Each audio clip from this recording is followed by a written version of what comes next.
really are a lot of seats. Maybe people could sort of slide in to make room because we've got about a little over an hour program, hour and a half coming up, so I don't think you're going to want to stand the whole time. So please try and find a seat and make yourself comfortable for a great afternoon. All right. Welcome, everyone. I'm Sarah DiCarlo. I'm the Director for the Institute for Innovation. I want to welcome you to our second Igniting Innovation program. It's really wonderful to be doing this. It's a special treat. We had a wonderful year last year to kick this off, and it's even grown more this year, and that is very exciting, I think, for the future of this event. It's a fabulous opportunity to be able to recognize innovation. We have learned today, and if you've gone around and met the various representatives of the innovations, you've seen how really amazing the breadth and scope of what people are doing and how they're impacting our lives really every day, and it's great. My role here is to just do a quick introduction to what ACT-IAC is, because we recognize that not all of you are familiar with our association. It is a professional association that is a nonprofit. We are a public-private partnership dedicated to improving government through the application of information technology. We provide an objective, ethical, and trusted forum where government and industry communicate. And that is really one of the very important components of what ACT-IAC is all about. We're here to communicate, collaborate, and learn from each other. Membership for the government is free. So, hope all of you will join who are in government. Industry membership is done at the corporate level. And as I said, what differentiates ACT-IAC is that we do everything in collaboration, government and industry together, and we provide an objective forum. We like to say we're the Switzerland of associations, because we have an unbiased focus. We do not lobby, and it's a great place to get a cross-industry perspective of what's going on and recommendations in government. So any of the staff who are here would be very happy to fill you in, and there was a booth at the very end of the auditorium that had information about ACT-IAC, and so we hope you took a look at it. So now let me just move quickly to the Institute for Innovation. This organization or committee was formed just 3 years ago, and we really felt that there was a need in our association to have a strategic focal point for big, hairy problems, challenges facing government. They're kind of our brain-busting challenges. Again, where having a broad, high-level strategic view of an issue could be helpful to government. We don't accept any government funding, and we ensure that all of our solutions and recommendations of best practices are vendor neutral and technology neutral. So now I want to thank our sponsors, because where would you be without your sponsors? This year's sponsors include Evolver, ICF International, Microsoft, and Evolver. The MITRE Corporation has been a wonderful support as a research sponsor to us. So some of the things that our Innovator Circle members do is, in addition to their wonderful financial support, they help us set the work strategy for the Institute for the year.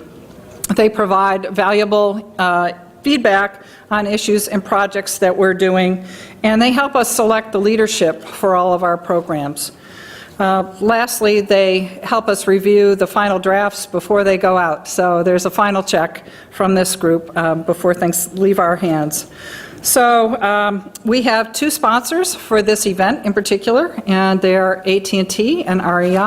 I really want to thank them for their continued support of this event. Now let me turn the podium over to Chris Smith. 2 years ago, Chris stood up and raised his hand when we came up with we said, we want to have a program to showcase and recognize innovation. And so we put out a call to our whole membership, and it was great. We got all these wonderful millennials who came together and helped us formulate this idea.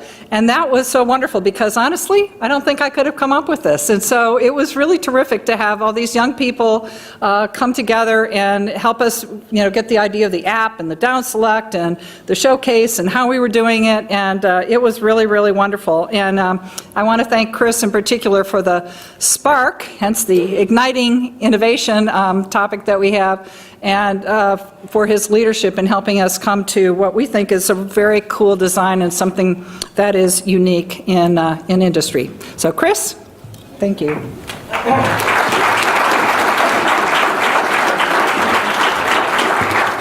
Well, that was very kind, Sarah. Thank you so much for those opening remarks. And something like this doesn't happen without somebody like Sarah, who's really leading this. I get to stand next to her and look good by default. But there are a lot of folks that have thrown in, not just Sarah. You've got Ken Allen, Director of Act IAC, Dan Chenok, Rick Holgate are here in the audience with us. It really takes a team to put this together. But it's really all about the great work that's going on day in and day out in terms of innovation. And I'm just blown away. I don't know about you guys, but the thing that was exciting last year was the energy and the dynamism that was going on the floor when people were walking around and seeing the fantastic stuff that was going on at the state, local, federal level, and with industry. And that same energy is here. Actually, I think we've got maybe half as many more people as we did last year, around 600-700 folks, it looks like, and from the registrations, about 800 to 900 people. And that energy was even higher this year. I was blown away by some of the capabilities. And too many times we get our heads down with all the worries we've got about what's going on around us in our business lives and our personal lives.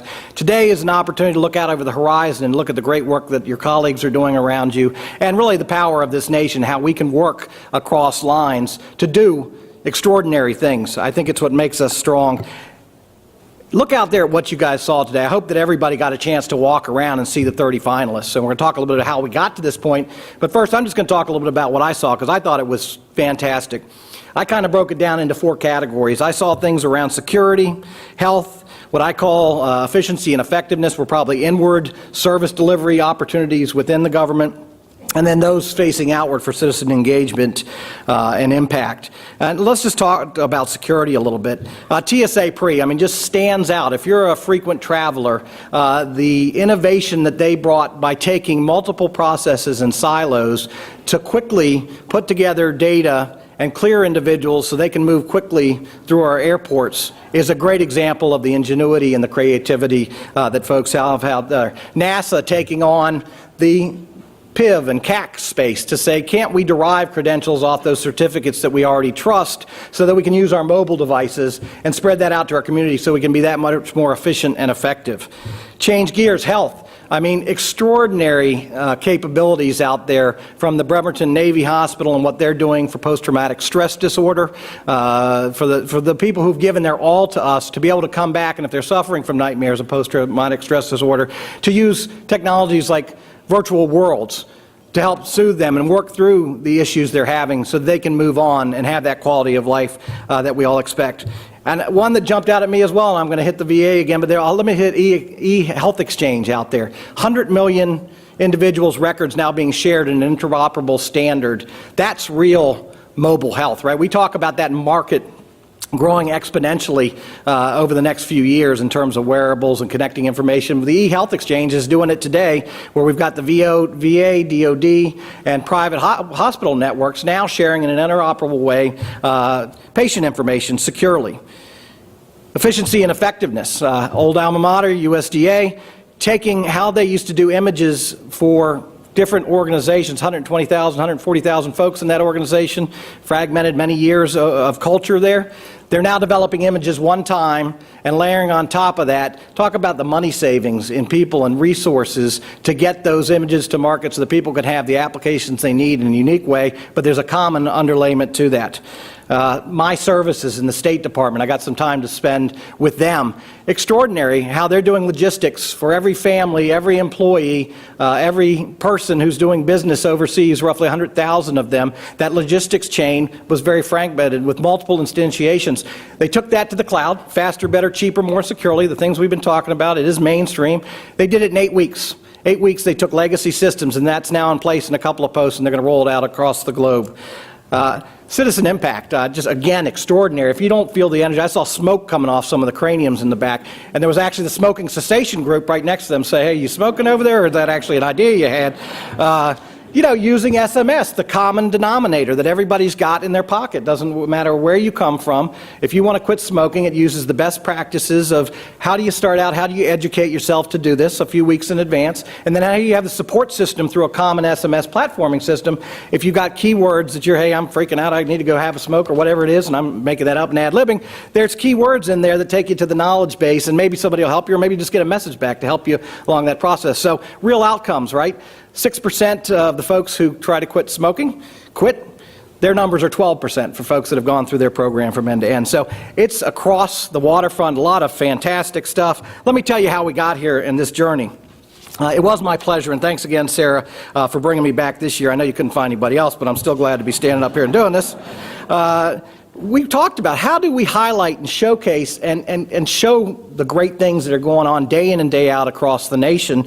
And I think we came up with a kind of neat way of doing it, right? And I'm going to walk you through how we did that. It's a bit of a science fair, right? We had 102 applicants that came in.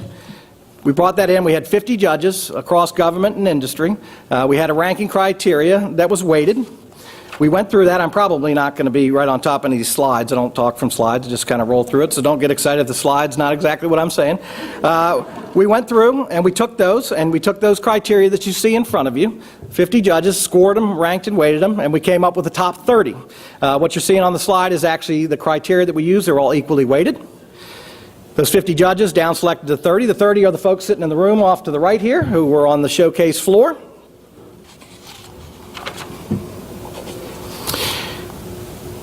We're now going to take that down through a series of votes that have occurred. We're going to have 8 folks stand up here in just a minute, but actually the crowd. So we took the science fair idea, put the showcase out on the floor, and now you all have been voting through a mobile application. We're going to have the top 8 that we've selected come up here in a few minutes and actually do lightning pitches for us. Next slide, please. Thanks to the judges. We're going to throw those up real quick. You can take a quick gander at that, but you'll see it's a great cross-section. Next slide. Next slide, please.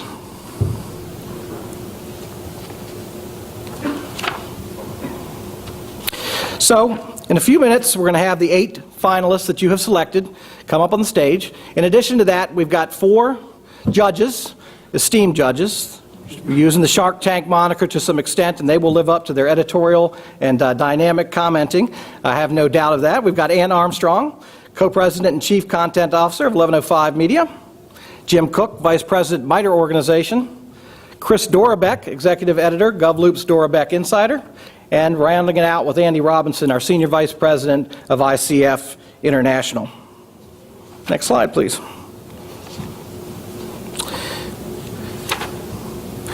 Before I did introduce the panelists. Before I have the panelists come up and sit down with me, I just wanted to kind of lay out how the rest of the day is going to go. So we'll have the 8 come up. They'll do the lightning pitches. The Shark panel will actually opine and editorialize on them, as I've said. And then we're going to open up the voting one more time to the crowd. So get your application out, and you're going to select the Igniting Innovation Award, and that is the top award. In addition to that, you might have seen a group of people. I know the folks who had the showcases today saw the judges walking around today with the little pink banner on their name tag. We started walking around about 9 o'clock this morning, and we selected among those 30 what we call the Dynamite Awards. So a Dynamite Award is going to be given to 5 of the top selectees for greatest citizen impact, high risk and reward, incubator, most disruptive, and then for the 3 R's, reduce, reuse, and recycle. It is possible to be selected for one of these awards, to also be in the top 8, and there's even the possibility you could be selected as the grand winner on top of that. We're going to be announcing those after our keynote speaker, and after that we're actually going to be doing our awards ceremony, and then we're going to have drinks to celebrate the great work you guys have done all day. So without further ado, Sarah, we got a drum roll this year? We got it going? All right, let's get on with the presentations. I'm going to ask the panelists to please come up and have seats, so as we bring the first group up to present, we're ready to rock and roll.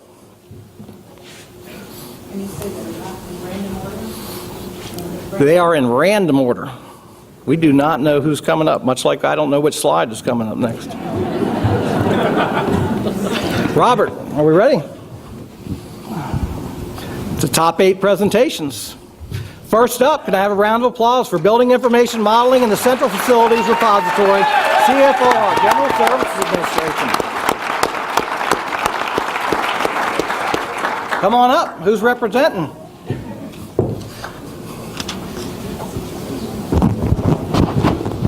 All right, and I'm going to stand aside. We're going to have the GSA team take it away. Congratulations, guys. Thank you. Best of luck. Great leg.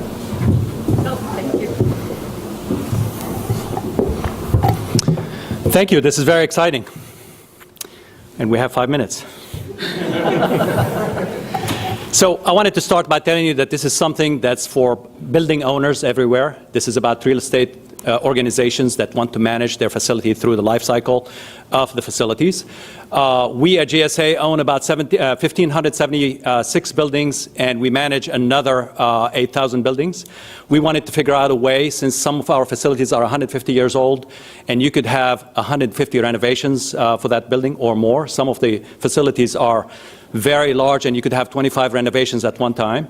If you wanted to access the building information, which is an asset in itself, during that period, and you want it to be instant to serve all of your business lines and have it interface with the applications that those business lines need on a daily basis in an instant way, whether it's for emergency or whether to submit to Congress a prospectus or whether it's to do some design and construction and renovation, this repository using the building information modeling, which is something that we shared with owners across the government and internationally, working with and collaborating with Nordic government agencies that do the same thing, we were able to bring this together over the years to a level where in the past 18 months, over the years it was the building information modeling. Over the past 18 months it was for the Central Facilities Repository. We currently have it set up for 2 districts, one here in DC and one in Atlanta, and we plan by the end of the year to have 33% of our entire portfolio in the Central Facility Repository accessible on demand in a secure, controlled way. So I'm going to have my colleagues here that I will present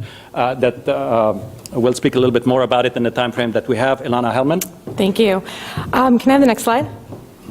So for those of you who are not familiar with the quantity and quality of building information, there's all different kinds of information that come from different disciplines across architecture and engineering, but also business disciplines. All this information coming together, all this information being used by different business lines, all this information that needs to be accessible. Sometimes what we have right now, the state of industry, is that this information, the same information is being stored and used by different groups, and sometimes they're storing that, very often they're storing that in silos. So you have multiple copies of information being updated at different times, and there's no way to know who's right, who's got the most accurate, who's got the most current information. What we're trying to do with CFR is bring all of that information so everybody's using the same information and making it accessible, bringing all the information together in one place, making it accessible to everybody using open standards and open file formats so that anybody who needs it for any purpose across the buildings community, across the business lines, across business uses can use the same information, accurate, current, and reliable. Can I have the next slide? So what we're doing is we're taking the traditional ways of organizing building information, which was paper file cabinets, literally paper file cabinets sitting in the basement in somebody's office. And what we're doing is we're bringing that into the digital age, but even more than that, we're bringing it to be openly accessible. So bringing those buildings into a repository that's accessible using web tools, no special software, no special hardware, no real special training, accessible on your mobile device, accessible at your desk, anywhere you want, as long as you have a need to know and security access. Next slide. So showing we're coming out of the 2D world, we're going into the 3D world, and we're making this really, really real to the average person. We expect to be able, with Google and all of these kind of things, we expect to be able to have instant access and as reliable as, like a Wikipedia type of access, as reliable as the people who are providing that information. We're bringing together the building communities, all the different people who contribute information to a building. We're bringing that all together into one place, and we're making it accurate and accessible. Next slide. And this is not just about government. Nobody has done this. This is not first in government. This is first in industry. So we're making this accessible not just to government, but also to private by open source. The three of us are from the business line. We were not originally IT. We knew exactly what we needed. We needed to be able to get all of this data in one place, from anybody from the building manager to the architect, so that they can get the data. We knew what we needed. It didn't exist. We made it happen. Yay, okay? We made it happen. 350,000 to do something no one else has done. What a payback. So do you think Terry is excited here? Again, this is all based on open standards, and we've invested in the CFR so far. Keep in mind that this is government agency, $350K for a portfolio as large as ours. So thank you very much. Thank you. Are we supposed to ask them questions? He just makes some comments. Never been done before, 350 some odd thousand K. Impressive, huh? So, building information management, I mean, taking what, how many? Forget all that. Having somebody who's excited about their program, for God's take it sakes. Amen to you. Hundreds of thousands of square feet Amen. under management. PBS, largest real estate holder in the country, maybe the nation. Or maybe the world, excuse me. Chris, so what do you think? You know, I was actually at the booth next to theirs and overheard some of that excitement, and I was like, okay, because you walk around with a judge thing, and sometimes they treat you more nicely than they do otherwise. I walk around with one all the time, don't you? And just the innovation of this, of pulling it all together and making it easy for, sometimes we pull it all together and it's more complex to use. They've done a great job. Kudos to you. And they're so excited about it. I love it. Simplicity and elegance. All right, Jim. No, I agree. I think the ingenuity is really, really notable. I mean, clearly you experienced the problem, but instead of just living with that as a status quo, stepping up and saying, let's do something about it. And the reuse and the leverage is really key here too. So again, kudos for taking the lean forward. Well, it's an IT project that got done in 18 months, and that's good news. I thought it was a great... By non-IT people. All the IT people in the room should be scared. Absolutely.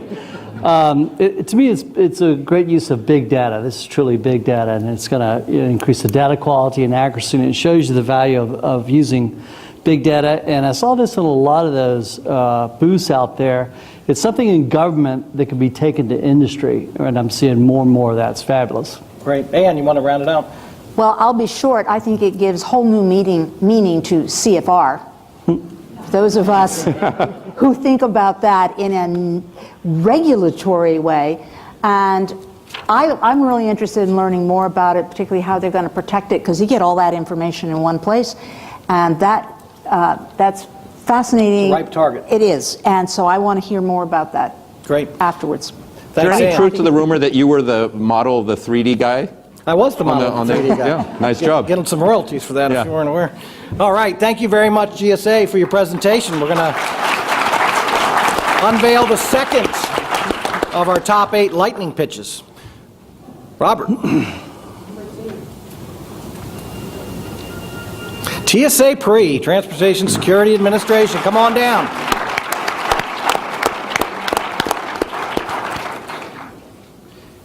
We have a clicker, too.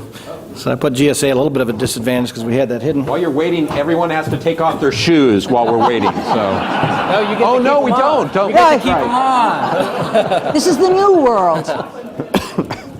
Well, thank you. It's an honor to be selected as one of the top 8 finalists. So I'm here to talk about the TSA PreCheck application program. My name is Don Lombardo. I'm actually the program manager for the application program. A lot of you might know what TSA PreCheck is. It's actually the fast lane at the airport. We have our screening that's going on, our security screening. Those lines can get pretty cumbersome, and they actually take some time because people are taking shoes off, belts off, coats off, and putting it back in your bags. It takes some time. With TSA PreCheck, what we're doing is through expedited screening, you're able to get through the security lanes in an average about 20 minutes quicker than you would through the normal lanes, and that's the nationwide average. The way we're able to do that is we're actually, we've had populations that are known entities. So Global Entry, certain frequent flyer members, they're known entities, so we consider them a lower risk. So what we did, because we want to get more travelers through, TSA averages about 2 million travelers a day coming through the checkpoints. We want to get as many people as we can going through expedited screening. And so what we did is we stood up the TSA PreCheck application program.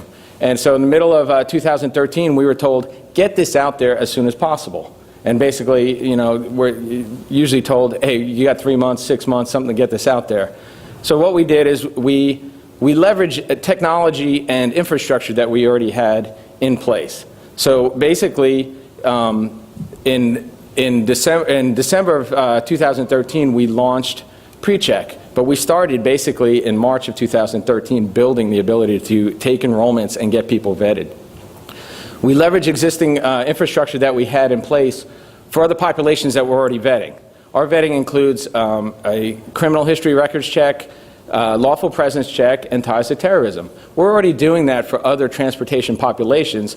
So instead of trying to rebuild a new system, reinvent the wheel, we decided, hey, let's use this security threat assessment that we do for these groups, and let's get it out there. That's our quickest way to get this to market, if you will. So again, in December 4th of 2013, we opened our first enrollment center at Indianapolis Airport, and we were able to quickly get enrollment centers open up nationwide because we already had this in place for other populations. And the existing infrastructure that includes our enrollment capability. We have a vendor that does enrollments for us. We now have 334 enrollment centers across the United States. We have a back-end vetting system and case management for all these applications that come in. And so we already had that in place. Let's use it. So again, we have enrollment centers all over the place. What we didn't have at the time was enrollment centers on airports. So in the past 14 months, we've been able to stand up 34 enrollment centers on airport locations, which, if anybody knows anything about real estate on airports, it's not cheap and it's not easy to get. So we've been happy with being able to get out there, and we're still expanding into more airports. Actually, next Monday, we'll open another enrollment center at Richmond Airport down in Richmond. So in order to enroll in the TSA PreCheck application program, it's a pretty easy process. You can go onto our website. It's universalenroll.dhs.gov. You can do your pre-enrollment. You put all your biographic information in there. So that way, when you get to the enrollment center, you can actually show up and just complete your enrollment. They'll already have your case there. They'll pull that up. At the enrollment center, they'll actually collect your fingerprints. It's an $85 fee, which is good for 5 years, by the way. And they'll also collect your proof of citizenship and proof of identity. The enrollment itself takes about 6 to 10 minutes. It's a little bit shorter when you've actually pre-enrolled. And again, then we do our security threat assessment, and once you're cleared, you can go through, you'll get a known traveler number that you can use to travel using the expedited lanes. In the expedited lanes, again, you get to keep your shoes, your belt, your coat on. You get to leave your liquids and your laptops in your bag. So it's kind of like going through the express lane at the grocery store. That lane might be a little bit longer, but it's moving a lot quicker than all the other lanes when you got behind the person who's got like 86 items in their cart. So it gives you the opportunity to get through the lanes quicker. My great story is one I'm proud of is I work in Pentagon City. I was traveling out of Ronald Reagan Airport, and I was like, oh, I got to get to the airport. I got to get over there. From my office to my gate took me 23 minutes. And that was actually parking and getting in the airport. So that was, it's just, again, it's an expedited screening. It gets you through. So again, we have 330 enrollment centers across the United States. We've enrolled to date, as of today, 890,000 travelers just in the past 14 months. So we're continuing to expand enrollment center capabilities and trying to get on more airports. And that's what we got. Thank you.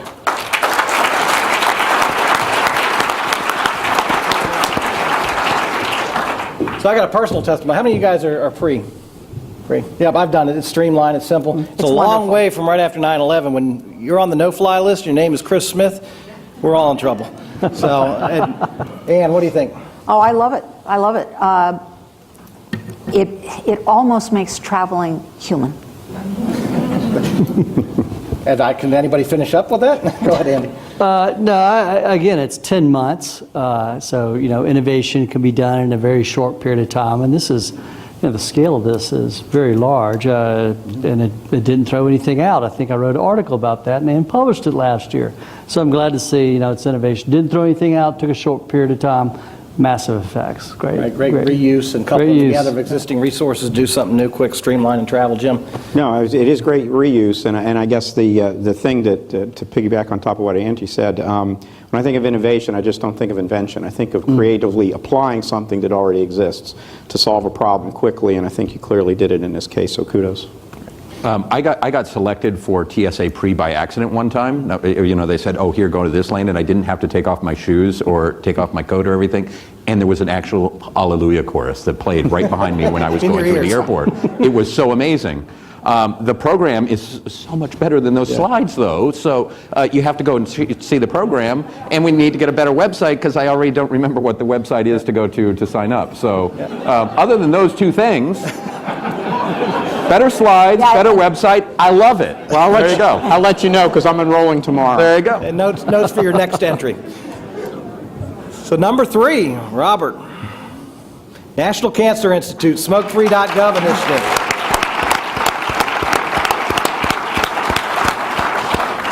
Come on down.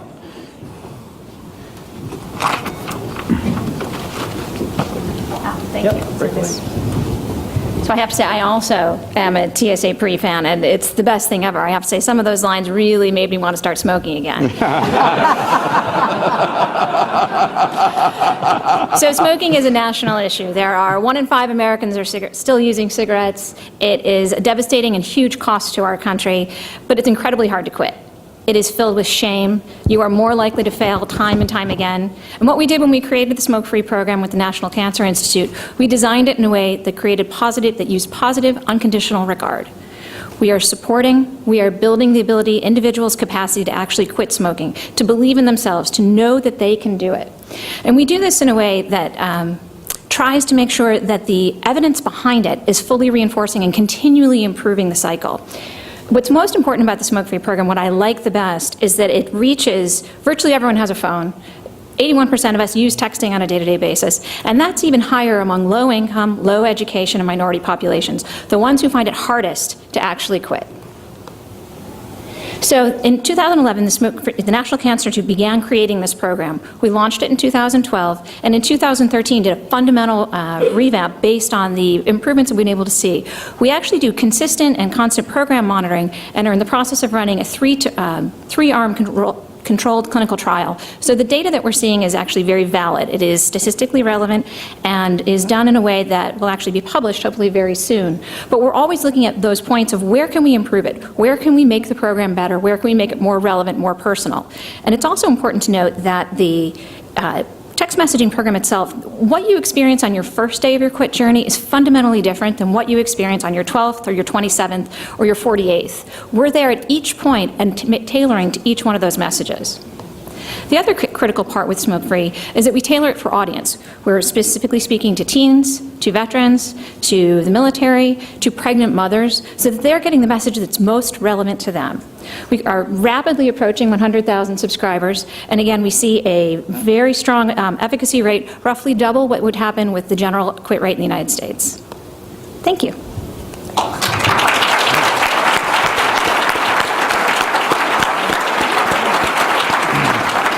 Wow, Mary gave us like 2 minutes back in the schedule. Chris, you want to take it away? Now, let me go to Jim here real quick. What do you Well, think? I'll tell you, as a former smoker, I know how hard it was to quit, and I could have used this. This is outstanding. An outstanding aid, an outstanding tool to address a public health problem. So, again, congratulations. Ann? Well, I'm a former smoker too, and it was so difficult for me to quit that I memorized what Dwight Eisenhower said, which was, I can't promise I'll never smoke again, but I can promise I'll never quit again. That was a really strong motivator. I wish I'd had something like this. And we lost a friend to cancer from smoking quite recently, and I think anything that saves people like that is wonderful, and I'm all for it. Fantastic. Chris? I know how addictive nicotine is because I've seen people in the 20-degree winters sitting outside smoking. So how desperate do you have to be to want to sit outside and do that? So anything that helps is awesome, and I've also seen people who basically are like this all the time. So what a great way to bring Meld that information. addictions. Yeah, Right. multiple. Right. Trade 'em all. I think this one's healthier. Maybe. Andy, you want to round it out? Yeah, my father died from smoking, so this means a lot to me as well. I thought the smart use of technology, the SMS, that's out there, that's current. Another use of using what's already out there, and the efficacy at 12%. I mean, excellent numbers. Yep, the numbers are good, Yeah. and such a critically important issue for the nation health-wise. So halfway through, number 4, Robert. One USDA program, outstanding. Old alma mater, U.S. Department of Agriculture. Come on up.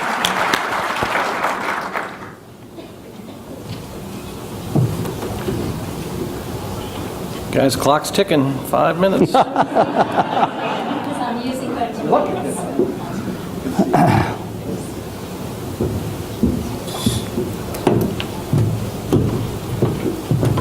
Hi, good afternoon. My name is Indu Garg. I'm the Director of HR Enterprise Systems at USDA, and this is Leah Mecklin. Hi there, how is it? G'day, how is everyone? So, HR. Who thinks HR is glamorous? Who thinks HR can be connected with innovation? Well, not too many. So, when we started the project, there was a major challenge because we have 30 different staff offices and agencies at USDA that were using more than 200 different HR systems. Now, getting all of these people together in the room to talk one single process for HR, staffing, for talent management, for performance management was a challenge. But having done that, the next big challenge was trying to find data that was integrated between all of these systems. And we spent almost 10 weeks doing a lot of that in terms of collaboration and standardization of those processes, and putting a technology behind that that was simple to use, user-friendly. And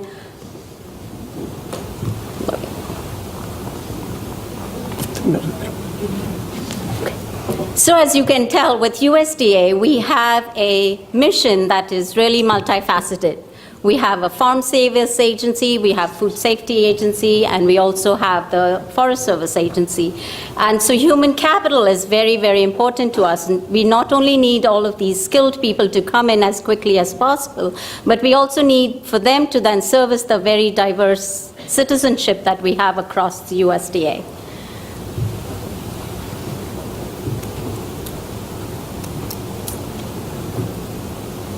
Slide.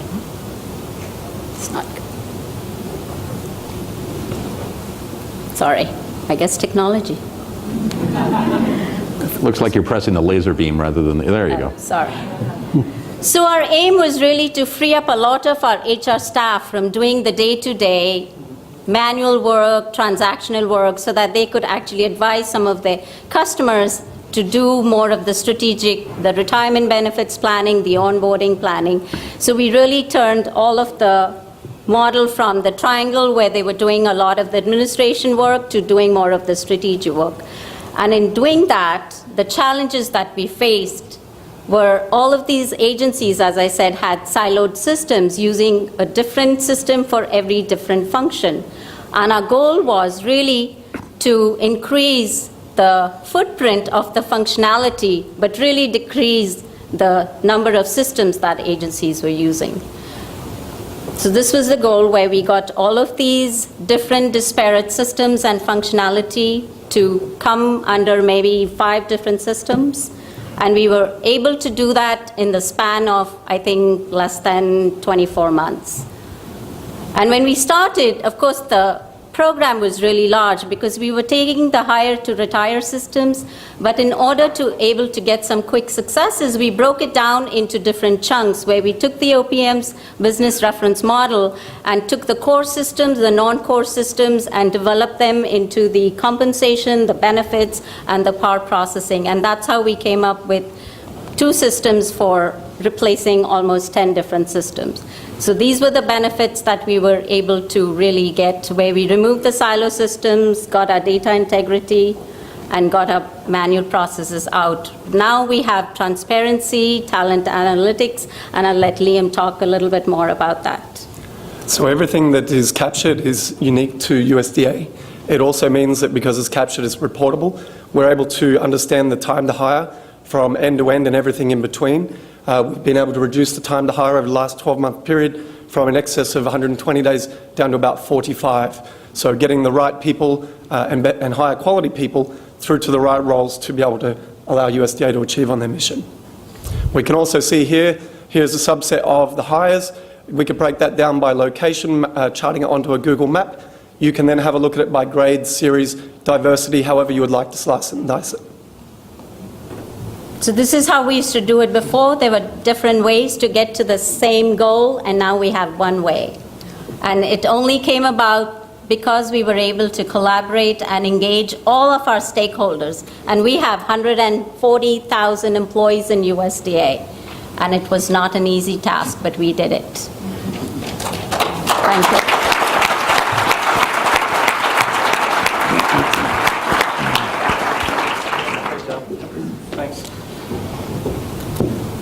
Pretty impressive journey there. About a year and a half, 140,000 folks. HR and IT streamlined. in the same sentence, then it actually worked. I mean... Go ahead, Chris, what do you think? Oh, sure. I talked to them for a while, and I love this system, A, because it's an HR system and that actually uses IT to help people do their jobs better. But also, this is taking, the question I asked them was, okay, we're in Igniting Innovation, right? And we're talking about a single HR system for an organization. Frankly, that doesn't sound real innovative to me. That sounds like the way it should be, yet we all know that the little slide that had all the squirrely is how most things happen or don't happen. 45 days to hire somebody now. That's amazing. Come on, government people. We know that hiring somebody in 45 days, that's like getting through TSA without having to take your shoes off. I mean, it's awesome. So I love this program, and the fact that their HR folks are out there doing things. I love it. So, Chris, Ann. I think how can you follow Chris? It's tough. It's tough. That's why I'm mixing it up. I love the ideas that they're working with, and I think it looks really promising. Great, Andy. Well, there are several cloud solutions out there, and I'm glad the voters wisely picked one. It looks like cloud has arrived. I mean, you can't argue with the results here, as Chris said, 120 to 45 days.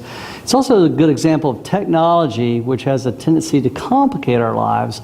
In this case, actually simplified it. And you don't see that often. It's great to see it, though. It can happen. Yeah, I agree. Using technology to do the things that are not core mission to the organization, in this case, so that you can really focus on where your core competency should be applied is a great thing to see. And HR should be leading innovation. I believe HR and innovation do belong in the same sentence, so thank you. Well, I think this one, a lot of broken processes, a lot of fragmentation, not necessarily the easiest set of rules, very arcane. True app rationalization. I think when I was talking to the team, 200 apps down to about 5. A lot of things went into it, so I think it was innovative overall in how you pulled all those pieces together and did it in a short time frame. So, plus, it's an Australian accent. How cool is that? That's right. International. Yeah. Bringing up number 5. New York City Streets Permit Management System. New York City Department of Transportation. I don't know if you can go anywhere else in a day and go from quitting smoking to hiring people more quickly to getting your permits through. Chris, thoughts? I mean, what the broad array. Oh, they need to. Don't they need to talk? They're going to first? talk, but I'm just mixing it up here. While I they're know, making their way yeah, up, I don't see them coming. I don't see him. All right, he's coming up. So He's just not moving very quickly. Yeah. I hear in New York they move fast. The permits do now. Oh, there you go. You guys thought I was going out of order here. I was just trying to break up the. Here you go. Thanks very much. Yeah. All right. Well, thanks very much. We're just honored to have made the down select to 30, and this really blows me away. And I want to thank everybody on behalf of our staff, IT, New York City DOT, and the citizens of a small town called New York City. As I mentioned as I was going up, I was off mic, I'm not sure if you heard it, we just lowered our speed limit to 25 because our most important mission is reducing fatalities and reducing serious injuries in New York City. And this application helps us do that.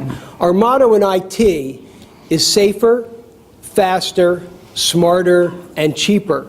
And this application does it all for us.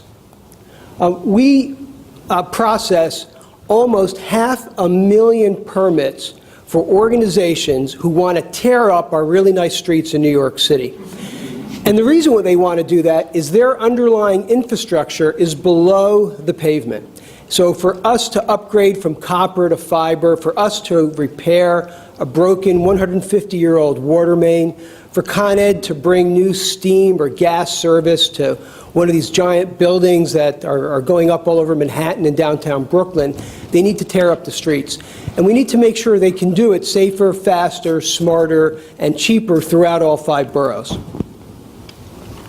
Click. So we issue permits in 8 different categories, and as you can see, we're experiencing about 20% year-over-year growth. So this year, it's 450,000 permits. Next year, it's going to be 500,000. The customers directly who use this system are contractors and utilities like Verizon, Consolidated Edison, as well as plumbing contractors and other smaller businesses, about 30,000 in all. And what we've given them through an application that'll work from any tablet, smartphone, desktop, OS agnostic with a .NET SQL Server backend and HTML5 and open source front end for responsiveness on any device, is the ability to apply for, receive their permits anytime, anywhere, on any device. Formerly, they would have to pay someone or stand in line themselves to apply for the permit or to receive the permit. Now they can get that information wherever they are at any time, and we send them the permit in PDF. We almost eliminated paper because even our inspectors can tap into that database that we've created to find out what the actual permit conditions are, and they don't need a piece of paper at the scene. This system is one of a mosaic of applications. I'm not going to go into too much detail here, but it's a coordinated effort throughout the city over many business processes. This is probably the most important slide. From the same responsive code base, we're serving those contractors I mentioned. We're serving our internal business process and project managers who review each of these permits. And we also serve the public because we have about 150 inspectors who go out and look at these jobs. We have about 30,000 cops riding around the city, so if someone's doing what they shouldn't be doing, the cops will intercede. Now, because there's a public view on any smartphone or tablet or desktop computer, we have 8,500,000 more pair of eyes looking at the work that's being done in our streets. So if you're woken up at 10 p.m.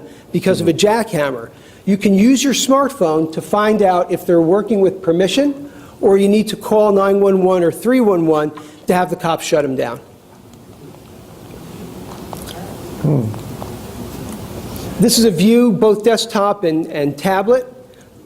We've received outstanding feedback from the public, from our vendor community, from our own staff, who can be more thorough now because they're not pushing paper around.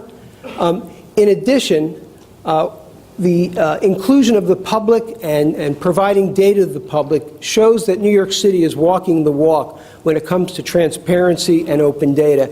And not just open data in big, unusable files for the average citizen or for coders and private business people, but open data provided in a way that can be used immediately, in context, on the devices that people have to make their lives better. We did this project in about 24 months for $4 million with an in-source project team. We spent about a year or two in business analysis and then hired in about 20 consultants and contractors with very specialized skills in both workflow management, application management, and mobile device programming. The overall effort has been a tremendous success. We've been using it for about a year. We're able to use about $8 million in funding that was provided for this project now to fund those other bubbles that you saw in our system diagram. So thanks very much for the honor and the opportunity here today.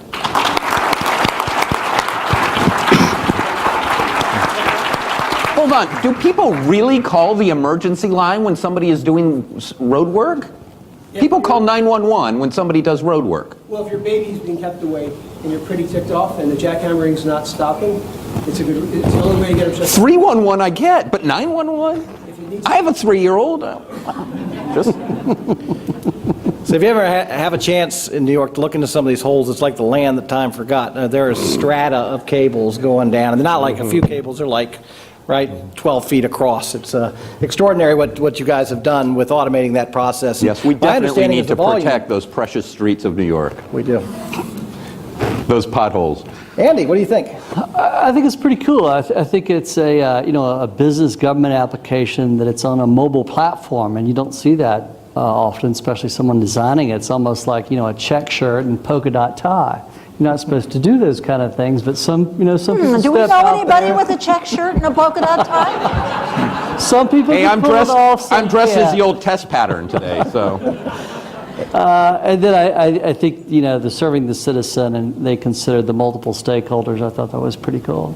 Huge citizen impact. Yeah. Ann? Yeah, I like the crowdsourcing compliance. I think that was really innovative, and I hope DC is looking at this, because we do seem to have a lot of water mains breaking. Jim? Yeah, I agree. I think that, clearly the benefit in terms of reducing or eliminating the paper, but I too like the crowdsourcing, really changing the way the citizen interacts with the government as well, empowering people to report, to first of all verify and then report where they see things that aren't happening or shouldn't be happening, taking place the way they are. So I think that was great. That was pretty innovative. Fantastic. Chris? And there's a lot of trends we're seeing here where, insourcing, we're seeing people making data available, but making, it's, as he said, it's not just data for data's sake, it's data that people can then use and really it makes a difference in their lives. So how cool is that? Yeah, impactful. Yeah. Right? And again, on the technology side, I had a chance to talk to these guys, take it completely off mainframe up to the latest cutting edge technology to make that happen, make it move quickly, securely, and very intuitive for the user. So without further ado, let's unveil the next team to come up and give their 5-minute lightning pitch. Open Data in Motion, General Services Administration. Speaking of open data,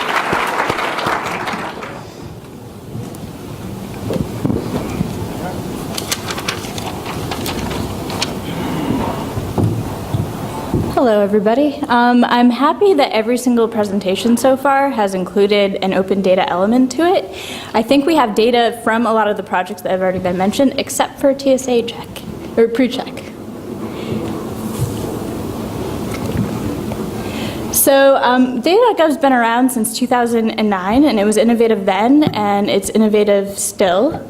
If you haven't checked out Data.gov recently, it's pretty much unrecognizable to what it was in 2009. This presentation is about the updates that have happened over the last year and a half. So, like I said, in 2009, Data.gov got started. But over the last year and a half, thanks to the 2013 Federal Open Data Policy and the Data.gov team, a lot has changed. Data.gov in the last year and a half has become decentralized and automated. It relies on standard metadata, better metadata, and it also relies on open source technologies. Currently on Data.gov, we have almost 140,000 data sets and data collections. That equals over 1 million records. When Data.gov launched in 2009, there was 47 data sets, so there's been a lot of growth over the last few years. And how did we get there? The Project Open Data Metadata Schema fuels Data.gov. So now, nightly, there are updates to Data.gov based on standard metadata schema. This means daily updates for end users. It also means there is no bottleneck. Nobody's emailing Data.gov having to upload data sets. It's all up to the agencies. Data.gov has moved over to open source software. We're on WordPress and CCAN and GitHub. Everything that Data.gov does, you can see online. It's completely transparent. We've also created tools to validate data and how agencies are performing. So we've created a Project Open Data dashboard, which validates how agencies are performing in terms of metadata. It also has qualitative measures for OMB, so you can watch and see daily updates about how agencies are performing with their open data policy implementation. And like I mentioned, we rely on open source technology. All CCAN, WordPress, GitHub. Previously, project management was done in-house. You can, if you want to look under the hood of data.gov, it's all there for you to look at. You can see what we're working on next features. You can request features.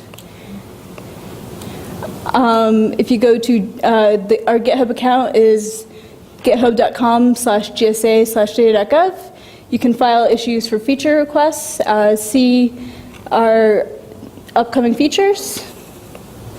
So to recap, the innovations are better metadata, which ultimately makes all of these open data innovations more discoverable. It's an automated process, so there's no bottleneck. And it's all on open source technology. There's a variety, you can't distinguish the innovation of data.gov without talking about the impact of open data across these agencies. Just to mention a few, there's now an open FDA API, which makes it easier to have streamlined food, drug, and medical recall data. There's also been climate data contributes to business. The Climate Corporation is like a smart farmer's almanac. And all of these data sets are available, but it's happening so fast it's hard to discover all of it. But if you go to data.gov, metadata is improving how you can discover that. That's it.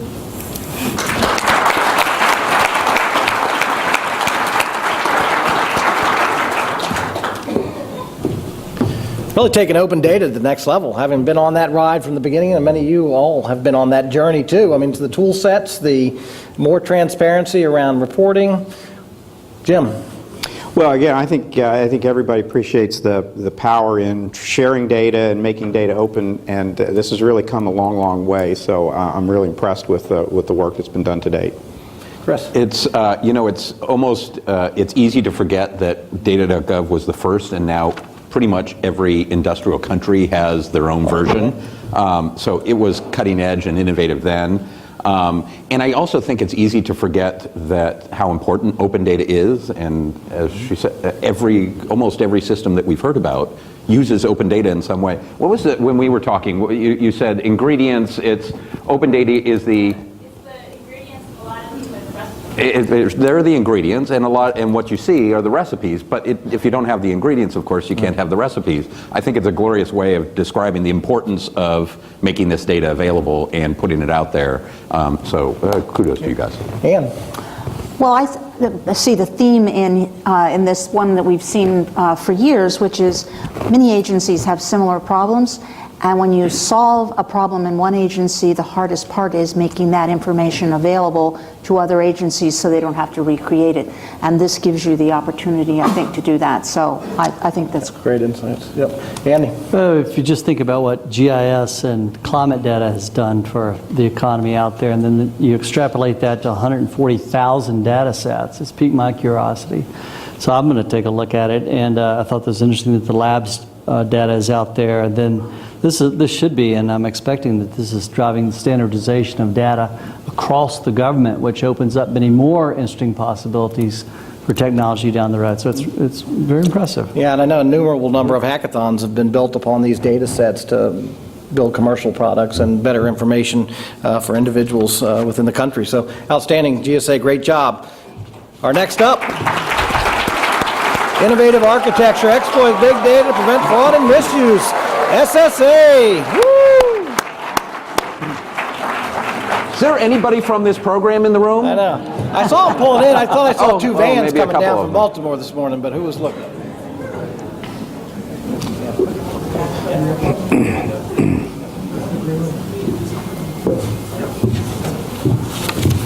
Good afternoon, everyone.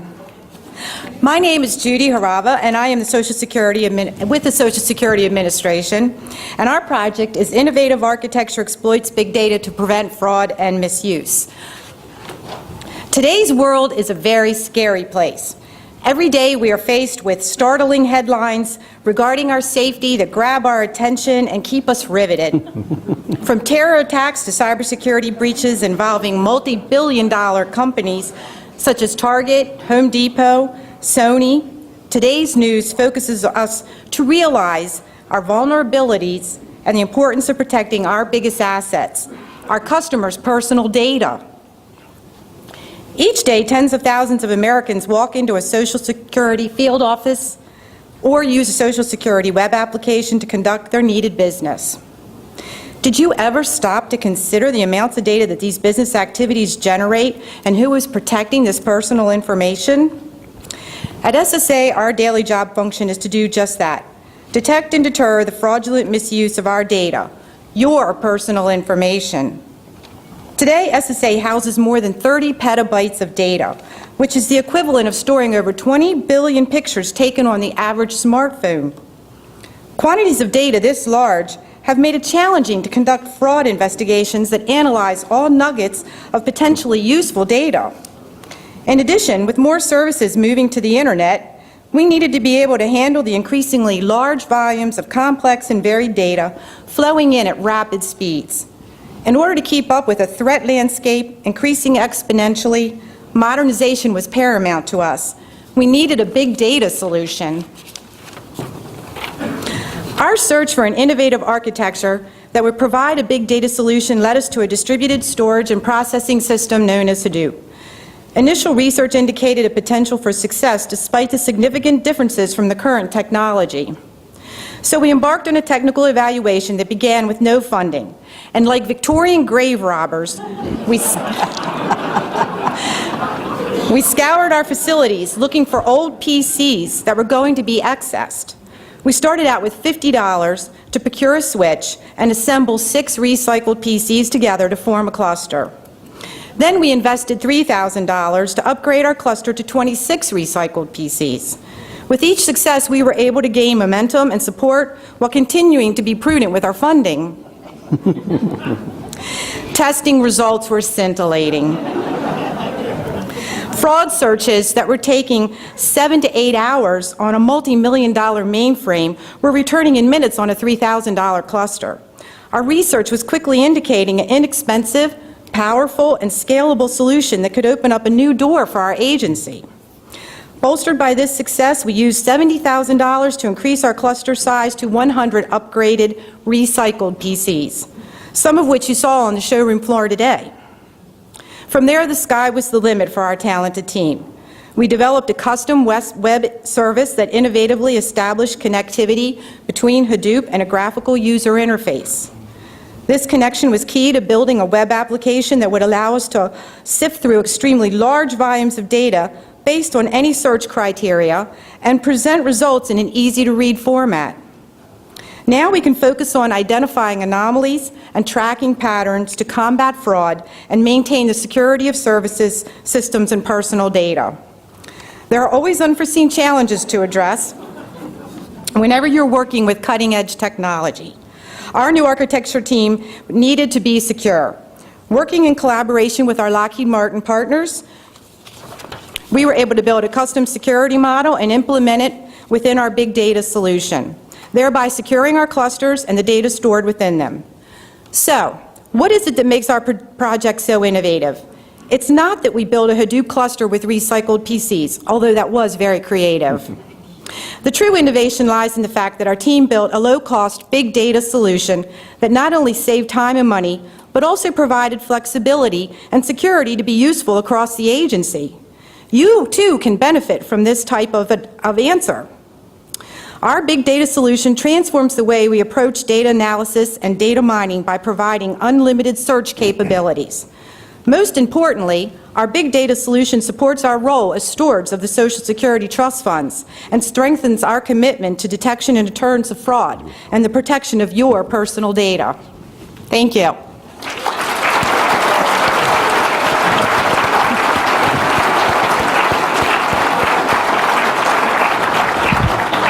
And to think she wrote all of that on the spot. That's so impressive. Wow. Jim, thoughts?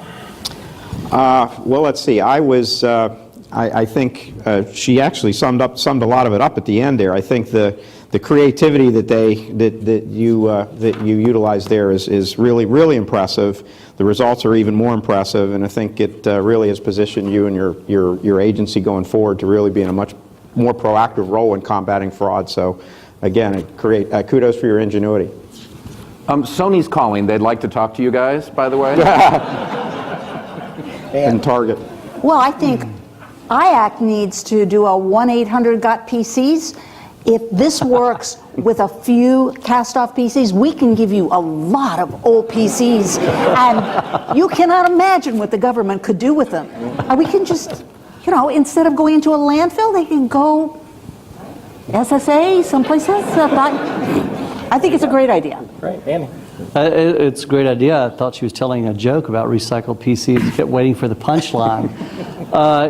I think it just illustrates the fact that innovation is not expensive. Jim? No, he went already. I'm Chris. Yeah. Well, you went already, too. Oh, I know, I just chimed in. You want to be. But my only other question is, how much does it mess up your Google algorithms when you're looking up Victorian grave robber? What comes up on your ads? I mean, all sorts of horrible things. But I just love this, starting with something small and really testing it and seeing how it works and piecing it together and growing it. It seems like the definition of innovation. Nice job, guys. Yep, nice job. Thanks, Chris. Ladies and gentlemen, sorry. So our last but not least, number 8, DHS Management Cube, Department of Homeland Security, REI Systems, Citizent, and Booz Allen. Working our way up.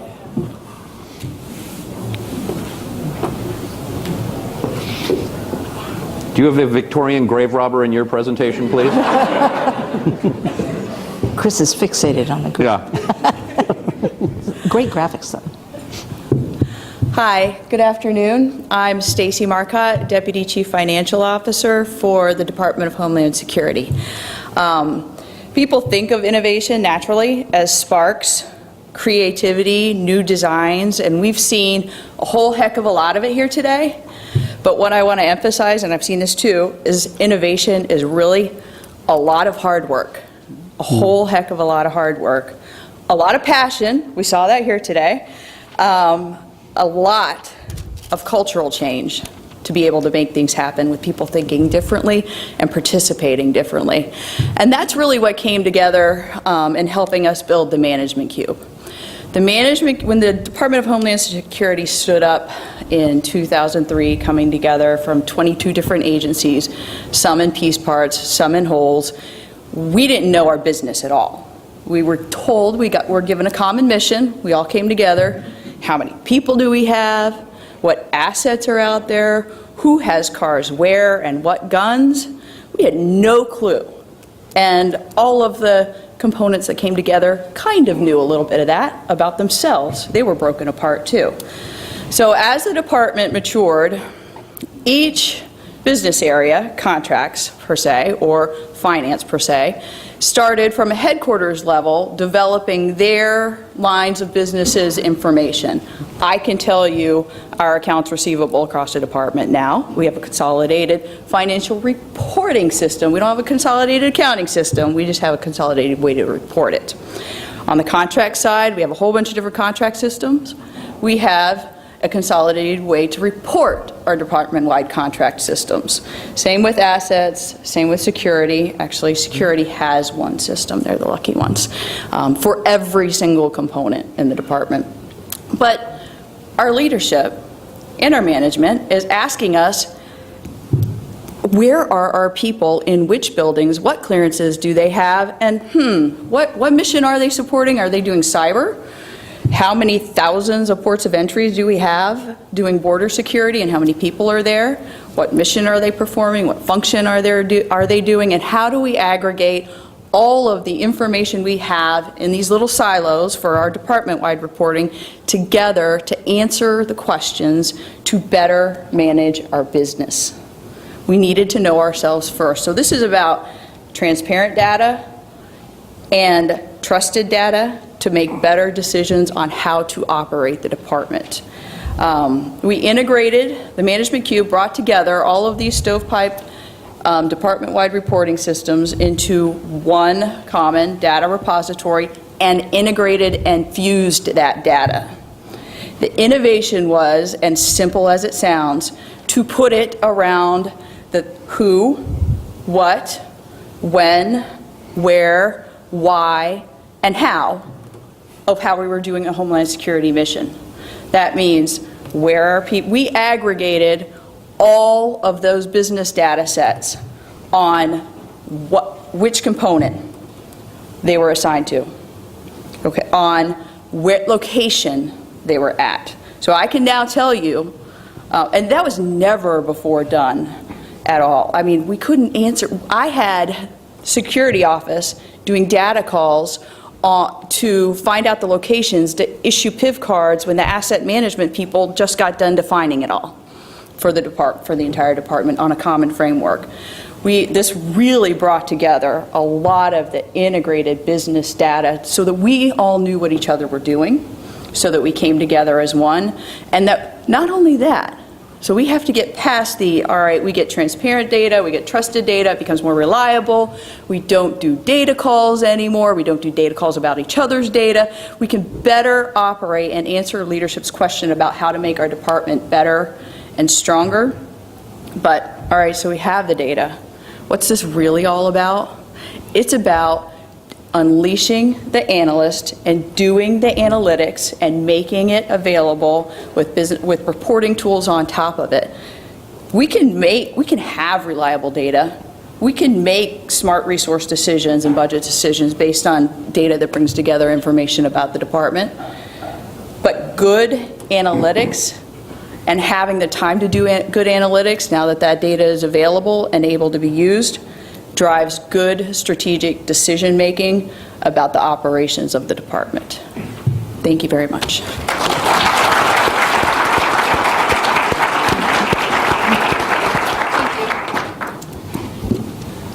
Thank you, DHS. Ann, what are your thoughts? I'm delighted that they had discovered the basic journalism formula of what they need to know is who, what, where, when, and why.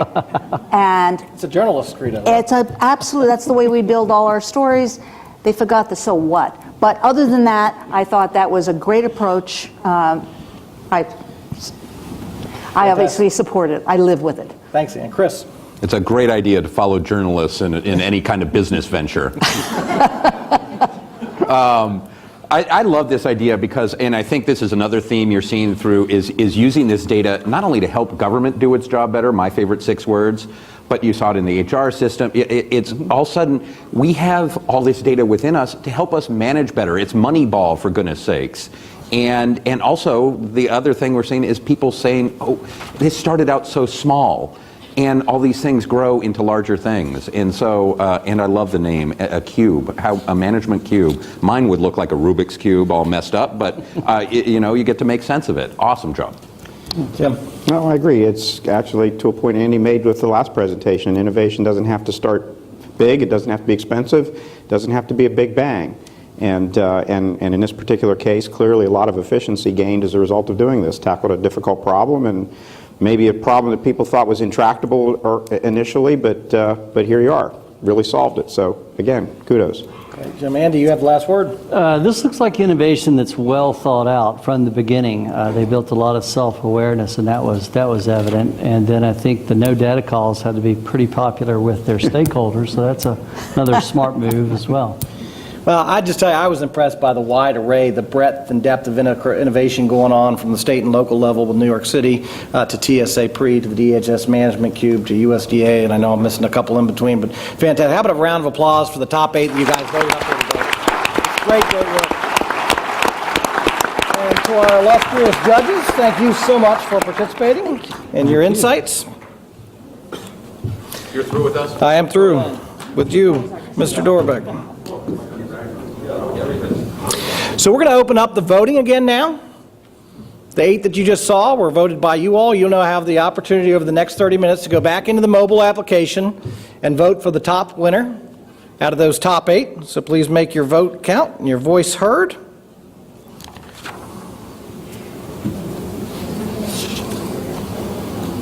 Next slide, Robert.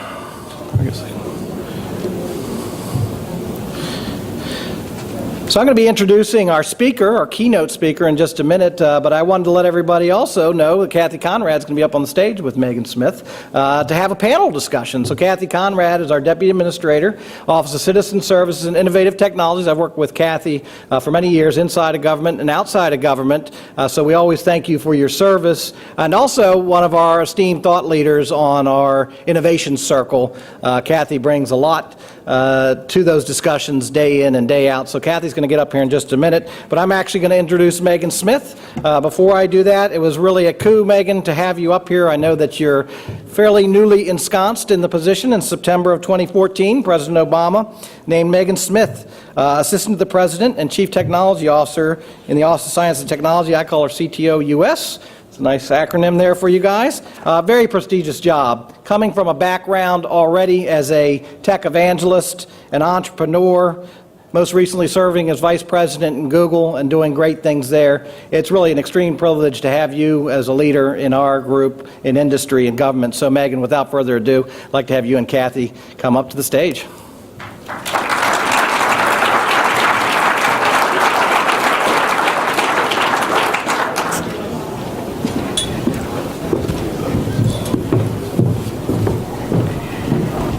Hello. All right. Well, that was awesome. Wasn't that amazing? Let's do another round of applause for all our 30 finalists.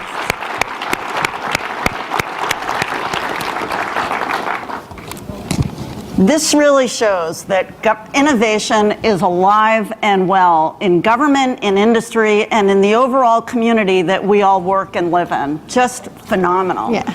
So we saw a lot in those 8 presentations, and we saw a lot prior to that in the 30 finalists. Some of the trends that I saw going across all of these projects were crowdsourcing, great gains in efficiency in government, tremendous effectiveness in how we deliver services to citizens, consolidation in ways that allows us to accomplish things that are just not possible in silos, and a lot of use of open systems, open source, and open data. So can you talk a little bit about how what you saw aligns with the priorities that your team CTO will be addressing over the next 2 years? Completely, and I just loved a lot of focus on the user, you know, across the board, and cross-functional. Like a lot of teams were working between technical, non-technical, front-end, back-end, that whole range of everybody there. So the CTO team, it's a new office, it's a new role that President Obama started. I'm the 3rd person in that job when we're embedded within the Office of Science, Technology, and Policy. So together with Dr. Holder, President's Science Advisor. It's an incredible team. We're just over a dozen people. There's 70 people in OSTP, whether they're focused on energy or science or security technologies or high-speed compute, et cetera. So what we do kind of moves with what the priorities of the administration, the priorities of government, and what's happening in our country at any given time. And it's really an instigation job. The idea is, how do you help the president and his team to harness the power of technology, innovation, and data on behalf of the nation? And it's not VP of engineering. We're not running the websites of the government. We're not running NASA and the extraordinary engineering there. We're really an instigation team, a policy team, and a piloting team. The 3 areas that we're focused on includes very much, one of them is what we've been talking about, which is kind of digital government. But maybe of the 3, the first one is really technology policy. And being technical people at the table together with colleagues here in government from economics and other policymakers who are thinking about the greatest issues that are here at this moment. So the ones, of course, on our short list are things like spectrum and the incredible spectrum auction, net neutrality, privacy, big data. The new big data report is out today, the update from last year, patent reform, and copyright, and all of those issues, and being at the table. Our team is in on the conversations there. We also are focused on things like regulation reform. for example, with sort of the flying world, there's a Jetson future for us with UAVs. There's something that will be great in many years that will be incredibly interesting and valuable for us with medicine and applications for farming and crops and crisis response. We're not at the position yet where we know what that is. We're figuring out business models. There's some applications that work right away. And so working on the policy to help America's innovators do their thing and bring us to that future, well, we still work on public safety. And we work on privacy and security and the things that we need to do and finding sandboxing and other kinds of safe harbors. So that's really our area. The President announced precision medicine. So lots of policy around private sort of personalized medicine approaches. That's our first area. The second one is digital government. So this government, we're the country that built Amazon. We built Facebook, we built Twitter, we built these incredible things. And so shouldn't our websites and our mobile sites be that great? We have those Americans in our country. So let's get them into government. Let's get those who are already in government to be able to be heard and lifted with exactly what you guys are doing today. These incredible applications that we can bring to the American people. And a big part of that is open data, open source, 40,000 data sets that have been open since the president took office. Entire industries like the weather, the incredible multi-billion-dollar weather industry, the geo industry. I got to do the acquisition of Google Earth. We would have never had Keyhole, that product, had there not been open geo data from taxpayer dollars that opened to allow all of us to get places and see traffic and do the municipal planning and other things that we do with geo. Let's open up more. What can the Department of Labor do? What can we do with HUD? What can we do with ag, et cetera, with Climate Company and others? So that's our second area.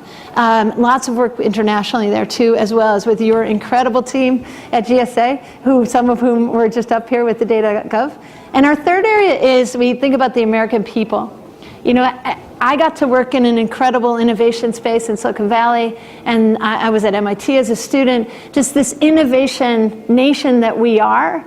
How do we make sure all Americans get to be part of that? What are we doing in our schools for hands-on active learning and make sure STEM learning is inclusive, not making people feel like they're dumb or really bored? Like, how do we help our children come along and really engage the way that we got to engage as kids? How do we work on media bias?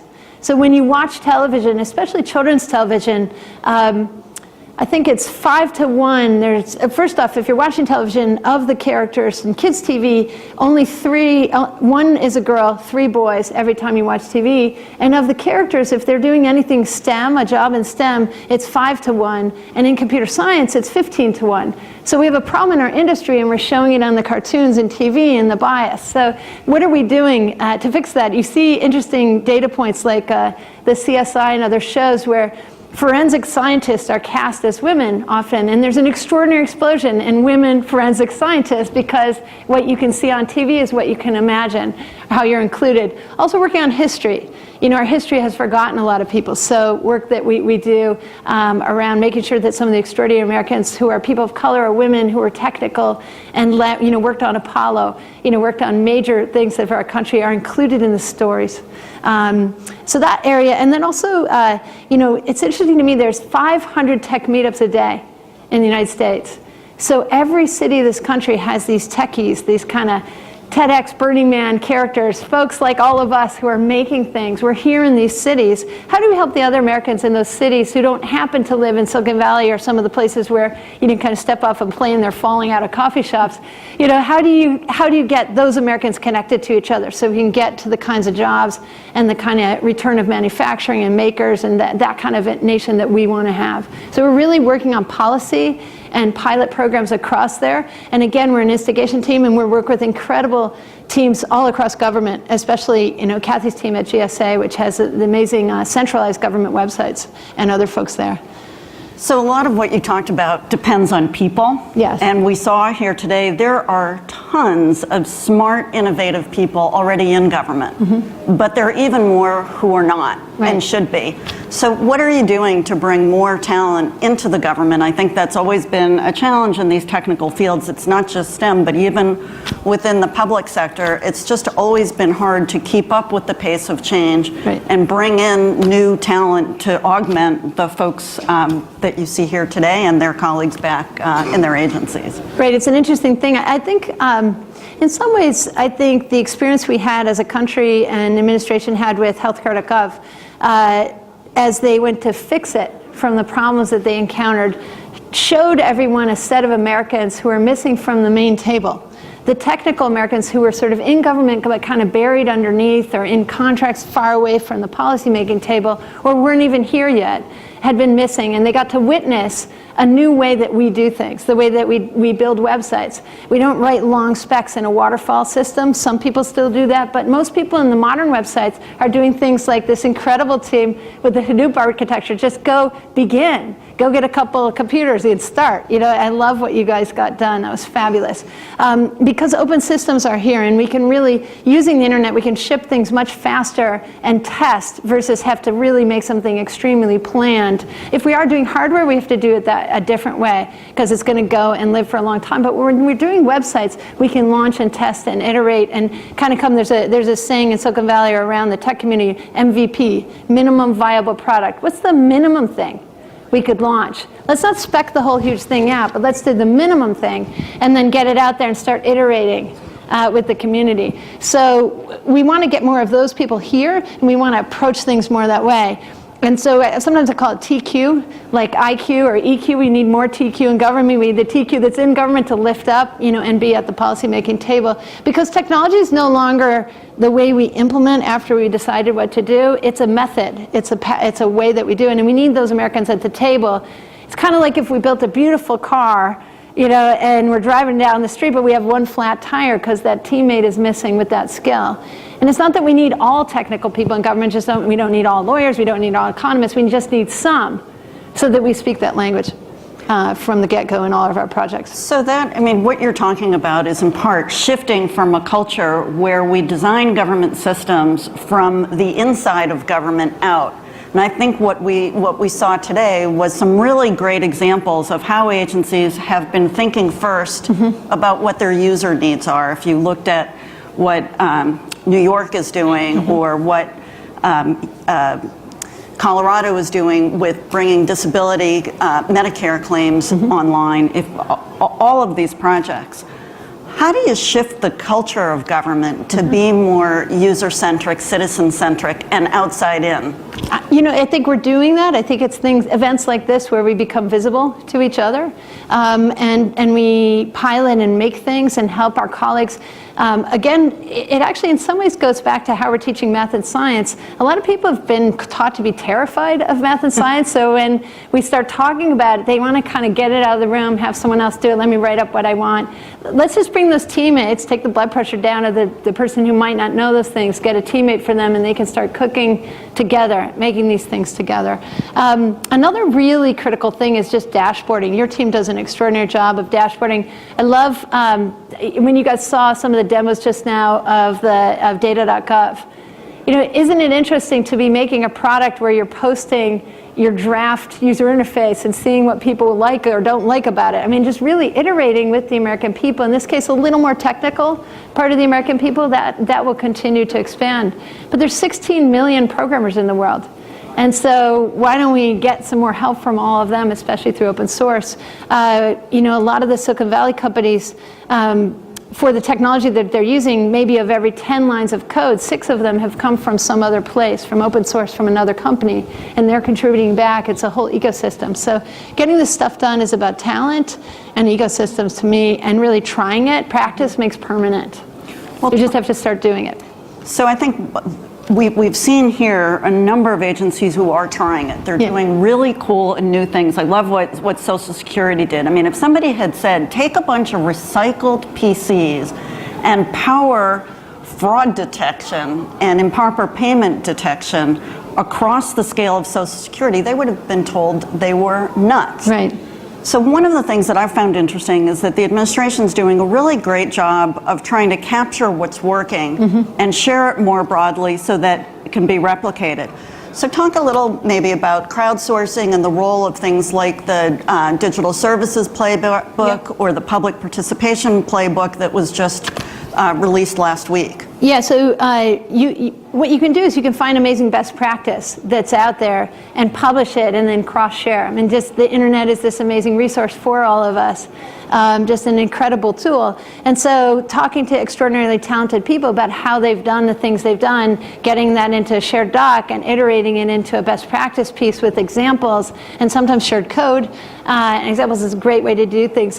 One of the ideas that came up and has been launched is this idea of the U.S. Digital Service. So this idea of kind of technical product managers and coders who are really thinking about end users and are embedded throughout government with the teams.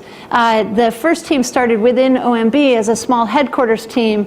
They're right next to the group that's controlling budget. We have crazy IT spending going on. We need to get our control over that. Best way to do that is start to have innovative technical people there who can help with architecting and thinking about that. And then getting digital services. We're a federated community, and so in each of the agencies, the VA Digital Service, one of my favorite things that just happened is the #3 employee of Amazon just came to join as engineering manager in the VA Digital Service.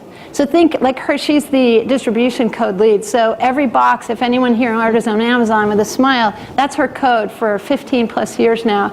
So what do you do after you build something so astonishing like that? What's the next step? It's government service. It's serving our veterans. If you could help our incredible veterans, that's an amazing job, an amazing thing to do. So as an Amazon person who's done that elite delivery of service, this is a step up. That's an exciting thing. You don't think about government that way, but it really is that way. It's why I wanted to come. And we want the technical people to come and serve. Not only, you don't have to come for your whole life, you can come if you want to, but come for tours of duty, come as a reserve, come for 2 weeks, come for months, come for 2 years, and rotate around and come in and out of government just like our other colleagues in other fields are doing. So the U.S. Digital Service is designed that way as sort of this hub and spoke model. The GSA Digital Service team, you guys really have those pieces where we do central work together. And then they can put together across that collaborative, creative team a playbook, like the Digital Service Playbook and other kinds of best practices, tools, and share code. And most importantly, begin to work with the outside communities. Right now, the way we do everything is through very tight government contracting RFPs, which we want to continue some of that. But we really wouldn't it be great if sometimes we can begin to open more APIs and marketplaces so all different kinds of vendors can come and deliver services for the American people in a more open architecture that we're seeing from sort of the iOS and Android and other kinds of platforms. Can we be that? Can government be more of a platform for services? We see that out of the UK with the government digital service. So those ideas, most of the coding is going to come from the incredible intellectual property and teamwork outside.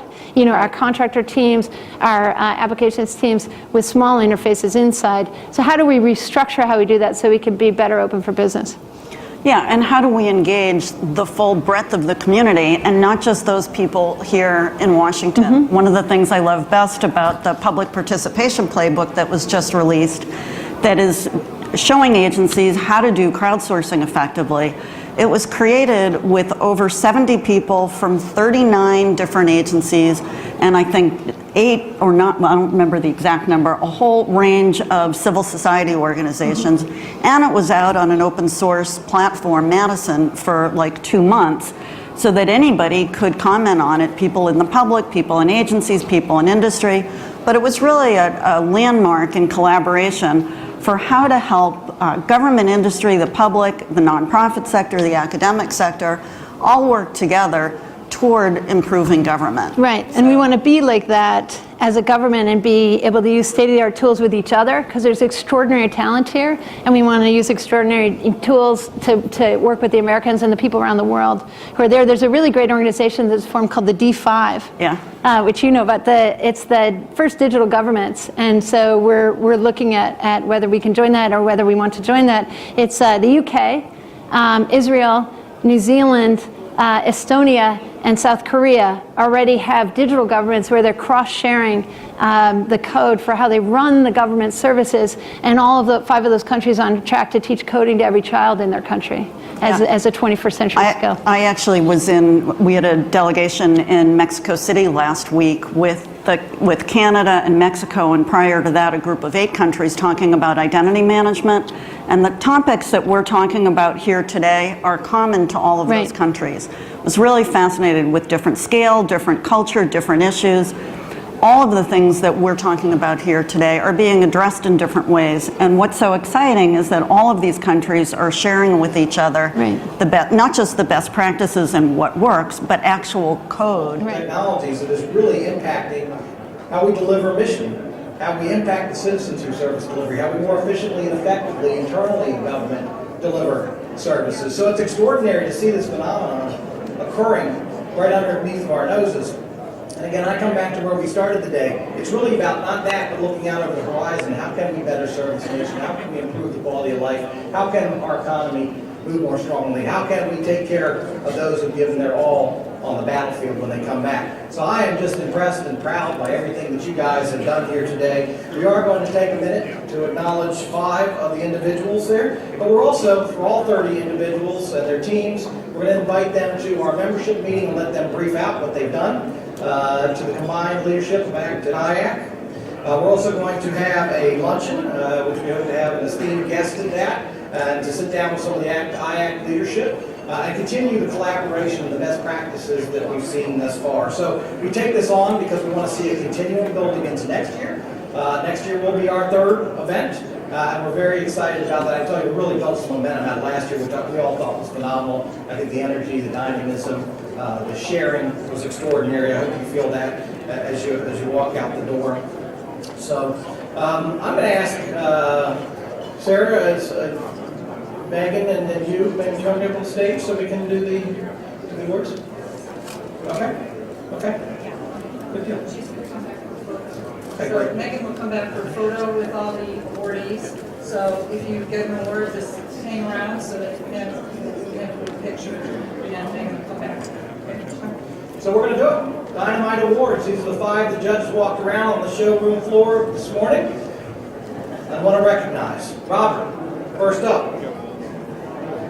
Dynamite Award for Greatest Citizen Impact. GSA Pre, Transportation.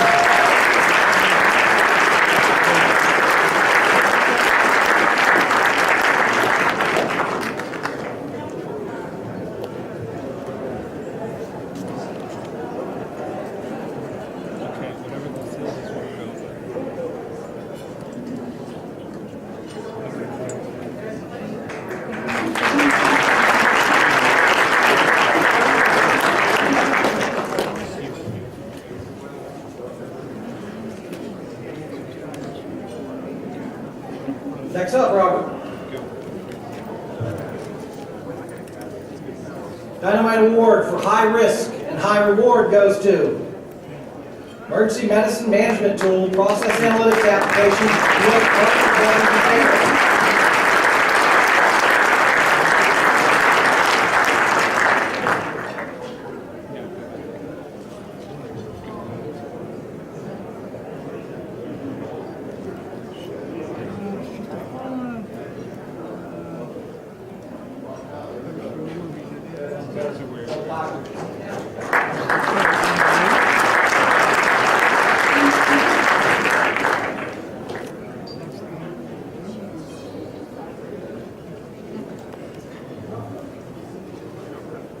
The 3rd award,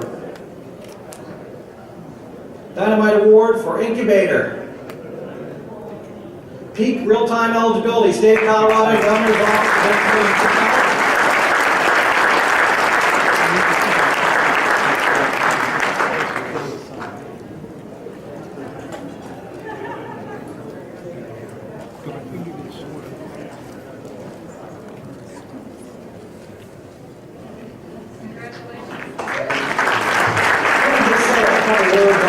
Since they weren't up pitching in the lightning round, I did allude to the Veterans Affairs group that was awarded. Really did phenomenal work in taking emergency room procedures, taking strategic technology to underlay and bring a lot of rigor and repeatability to set of processes across 111, I'm slightly off, but 111 emergency rooms and 54 urgent care centers. Extraordinary to have the same level of care, same set of insights so that they can see how people are being treated, make improvements. Extraordinary in large organizations, extraordinarily important. And then the Colorado Peak Real-Time Eligibility System, a great example of where the state of Colorado has taken eligibility in real time from wherever you want to do it down to 40 minutes from 40 days, where you had to go to an office. If you didn't have what you needed, you might have had to go back.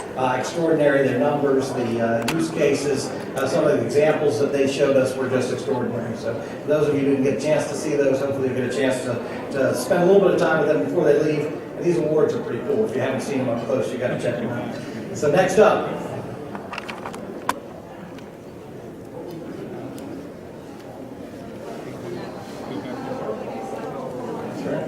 We have the Dynamite Award for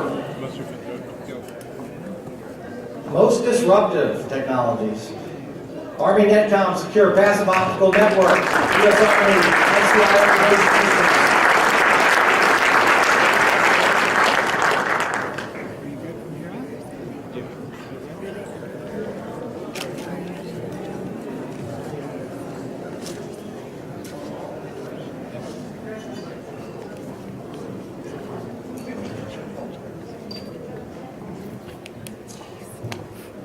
So the Passive Optical Network uses that technology with a security overlay to ensure that any of these networks, if they're tampered with, we can have a quick response in near real time, I'd say almost real time, across the globe to make sure that our facilities and networks are secure. It was a very unique way of doing things, and as you can see, very disruptive. I think there's a lot of promise in the future for those capabilities.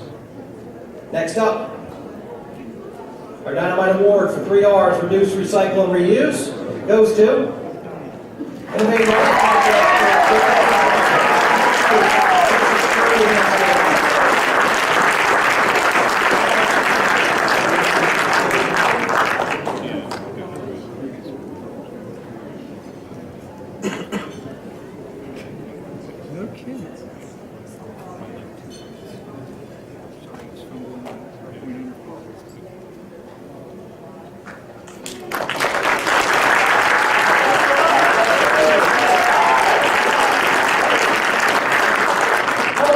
applause for all 5.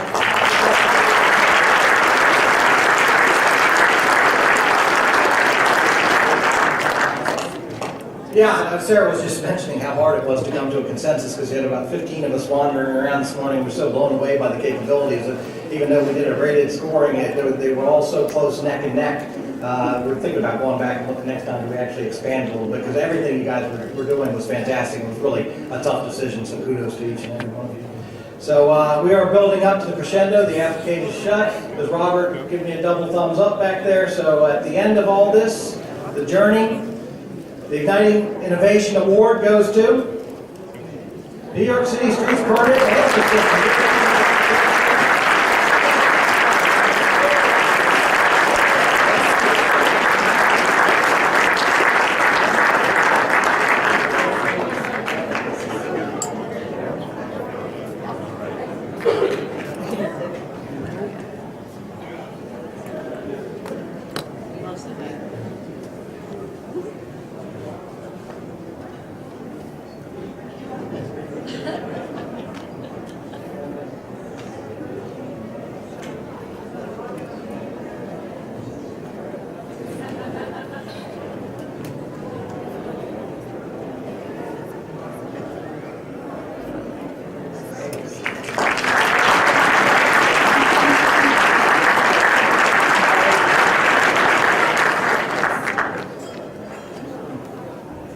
So thanks so much to each and every one of you for being here today and helping us make this event a real success. And this really is about the work that each and every one of you is doing day in and day out.